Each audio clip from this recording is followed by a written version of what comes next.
Well, hello everyone, and good morning. And like I promised you, I have gone and got the book that I said I would go and get. Now, this book I absolutely love. I've read it many, many times. I have all the series. Hopefully none of you have read it, but I have a feeling you might have done. It is called Skulduggery Pleasant. All of mine is signed by the author. I know. Can you see? I'm not going to show you my message because that's personal. So they're all signed. Every single one of the series are signed. Look, and he's even. I'm going to hide this bit because I don't want you to see that bit. But yeah. So there you go. That's the other bit of it as well. So yes. Here we go. He's very good. I'm not biased, I promise. Very funny, my kind of sense of humour. So I will read this for the next 2 weeks. Hopefully you'll enjoy it as much as I have done and do. I read them all the time. There are quite a few in the series. Let's hope we get through this. So chapter 1 is entitled Stephanie. Gordon Edgley's sudden death came as a shock to everyone, not least himself. One moment he was in his study, 7 words into the 25th sentence of the final chapter of his new book, and the darkness reigned upon them, and the next he was dead. A tragic loss, his mind echoed numbly as he slipped away. The funeral was attended by family and acquaintances, but not many friends. Gordon hadn't been a well-liked figure in the publishing world, for although the books he wrote, tales of horror and magic and wonder, regularly reared their heads in the bestseller lists, he had the disquieting habit of insulting people without realising it, then laughing at their shock. It was at Gordon's funeral, however, that Stephanie Edgley first caught sight of the gentleman in the tan overcoat. He was standing there under the shade of a large tree, away from the crowd, the coat buttoned up all the way, despite the warmth of the afternoon. A scarf was wrapped around the lower half of his face, and even from her position on the far side of the grave, Stephanie could make out the wild and frizzy hair that escaped from the wide-brimmed hat he wore low over his gigantic sunglasses. She watched him, intrigued by his appearance, and then, like he knew he was being observed, he turned and walked back through the rows of headstones and disappeared from sight. After the service, Stephanie and her parents travelled back to her dead uncle's house, over a humpback bridge and along a narrow road that carved its way through thick woodland. The gates were heavy and grand and stood open, welcoming them into the estate. The grounds were vast, and the old house itself was ridiculously big. There was an old extra door in the living room, a door disguised as a bookcase, and when she was younger, Stephanie liked to think that no one else knew about this door, not even Gordon himself. It was a secret passageway, like in the stories she'd read, and she'd made up adventures about haunted houses and smuggled treasure. This secret passageway would always be her escape route, and the imaginary villains in these adventures would be dumbfounded by her sudden and mysterious disappearance. But now, this door, the secret passageway, stood wide open, and there was a steady stream of people through it, and she was saddened that this little piece of magic had been taken away from her. Tea was served, and drinks were poured, and little sandwiches were passed around on silver trays, and Stephanie watched the mourners casually appraise their surroundings. The major topic of hushed conversation was the will. Gordon wasn't a man who inspired or even demonstrated any great affection, so no one could predict who would inherit his substantial fortune. Stephanie could see greed seep into the watery eyes of her father's older brother, a horrible little man called Fergus. As he nodded sadly and spoke sombrely and pocketed the silverware when he thought no one was looking, Fergus's wife was a thoroughly dislikable, sharp-featured woman named Beryl. She drifted through the crowd, deep in unconvincing grief, prying for gossip and digging for scandal. Her daughters, I don't know what's going on with my camera, but her daughters did their best to ignore Stephanie.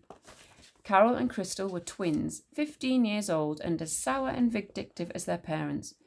Whereas Stephanie was dark-haired, tall, slim and strong, they were bottle blonde, stumpy and dressed in clothes that made them bulge in all the wrong places. Apart from their brown eyes, no one would guess that the twins were related to her. She liked that. It was the only thing about them she liked. She left them to their petty glares and snide whispers and went for a walk. The corridors of her uncle's house were long and lined with paintings. The floor beneath Stephanie's feet wooden, polished to a gleam, and the house smelled of age. Not musty exactly, but, experienced. These walls and these floors had seen a lot in their time, and Stephanie was nothing but a faint whisper to them. Here one instant, gone the next. Gordon had been a good uncle, arrogant, irresponsible, childish, but enormous fun, with a light in his eyes, a glint of mischief. When everyone else was taking him seriously, Stephanie was privy to the winks and the nods and the half-smiles that he would shoot her way when they weren't looking. Even as a child, she felt she understood him better than most. She liked his intelligence and his wit, and the way he didn't care what people thought of him. He'd been a good uncle to have. He taught her a lot. She knew that her mother and Gordon had briefly dated. Courted, her mother had said. But when Gordon had introduced her to his younger brother, it was love at first sight.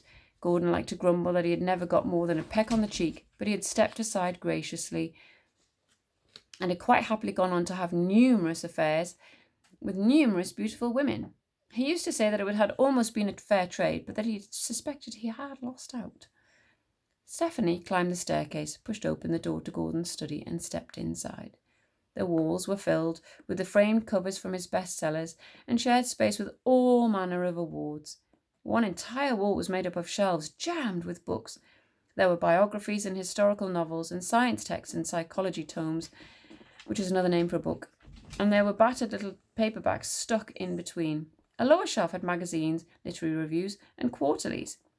Stephanie passed the shelves which housed the first editions of Gordon's novels and approached the desk.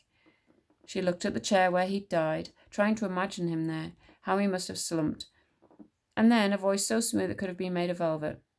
At least he died doing what he loved. She turned, surprised, to see the man from the funeral in the overcoat and hat standing in the doorway. The scarf was still wrapped, the sunglasses still on, the fuzzy hair still poking out. His hands were gloved. Yeah, said Stephanie, because she couldn't think of anything else to say. At least sad. You one of his nieces, then? The man asked. You're not stealing anything. You're not breaking in. So I guess you're Stephanie. She nodded and took the opportunity to look at him more closely. She couldn't even see the tiniest bit of face beneath the scarf and sunglasses. Were you a friend of his? Oh, wrong voice. Were you a friend of his, she asked. He was this man, tall and thin, though his coat made it difficult to judge. I were, he answered with a move of his head. This slight movement made her realise that the rest of his body was unnaturally still. I known him for years, met him outside a bar in New York when I was over there, back when he had just published his first novel. Stephanie couldn't see anything behind the covers. No, stop. 2 seconds. They were as black as pitch. Are you a writer too? Me? No. I wouldn't know where to start, but I got to live out my writer fantasies through Gordon. You had writer fantasies? Doesn't everyone? I don't know. I don't think so. Oh, then that would make me seem quite odd, wouldn't it? Well, Stephanie answered, it would help. Gordon used to talk all about you all the time, boast about his little niece. He was an individual of character, your uncle. It seems that you are too. You say that like you know me. Strong-willed, intelligent, sharp-tongued, doesn't suffer fools gladly. Remind you of anyone? Yes, Gordon. Interesting, said the man, because those are exactly the words he used to describe you. His gloved fingers dipped into his waistcoat and brought out an ornate pocket watch on a delicate gold chain. Good luck in whatever you do in your life. Thank you, Stephanie said a little dumbly. You too. She felt the man smile, though she could not see a mouth, and he turned from the doorway and left her there. Stephanie found she couldn't take her eyes off where he'd been. Who was he? She didn't even know his name. She crossed over to the door and stepped out, wondering how he had vanished from sight so quickly. She hurried down the stairs and reached the large hall without seeing him. She opened the front door just as a big black car turned out to the road. She watched him drive away, stayed there for a few moments, then reluctantly rejoined her extended family in the living room, just in time to see Fergus slip a silver ashtray into his breast pocket. That is the first chapter, and that's where I'm leaving it. I'll see you tomorrow. Bye-bye.